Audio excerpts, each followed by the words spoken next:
Okay, now we're going to stop, but keep your arms up. Roy Sturgeon, a longtime jockey, is happy to share his 3 decades of knowledge and experience, attributes he gained from lifelong friend and mentor, Bud Mathis. Now he's giving those underprivileged the same opportunity, starting the Bud Mathis Youth Equine Foundation at the Flying Cross Ranch in Lacombe. Through the years, I met some very, very good horsemen from basically all over North America, but Bud was probably the most important person that I'd met along my way, and showed me more things about the horse business than anything. Bud was actually, for a lot of people, if you didn't know him, he was very rough and very gruff. He was a tough old man, but he was very fair, and he was very good to a lot of people, and he did a lot of good for a lot of people. And if Bud liked you, he would do anything for you.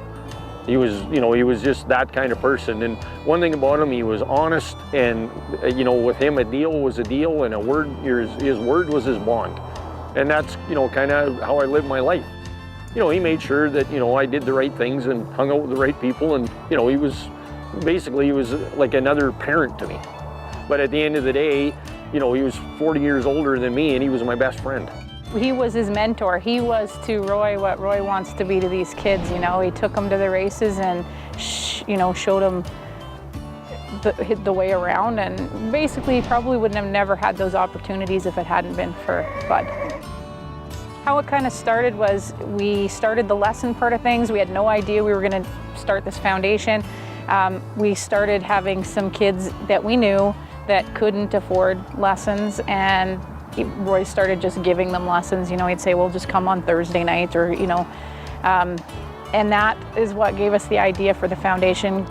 We've always liked to do volunteer stuff and help do different things. And we got looking around doing different things, and we decided that we wanted to start a program for kids that couldn't afford lessons.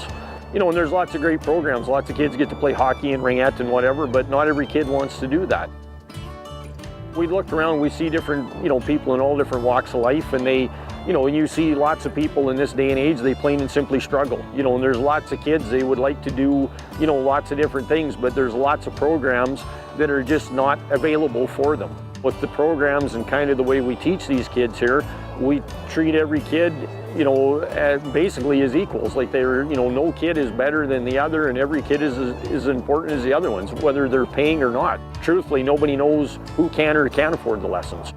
They learn how to look after the animals, and they learn how to, as we get going here and do different things, they'll learn how to have sportsmanship, to make sure they learn how to win and lose, which is very important. And at the end of the day, they'll learn quite a few life skills. Like these horses, at the end of the day, will teach these kids a lot of things. They're big beasts. Truthfully, it's been amazing how fast it's all come together, and how much people want to come out and help and be here, and definitely makes you proud.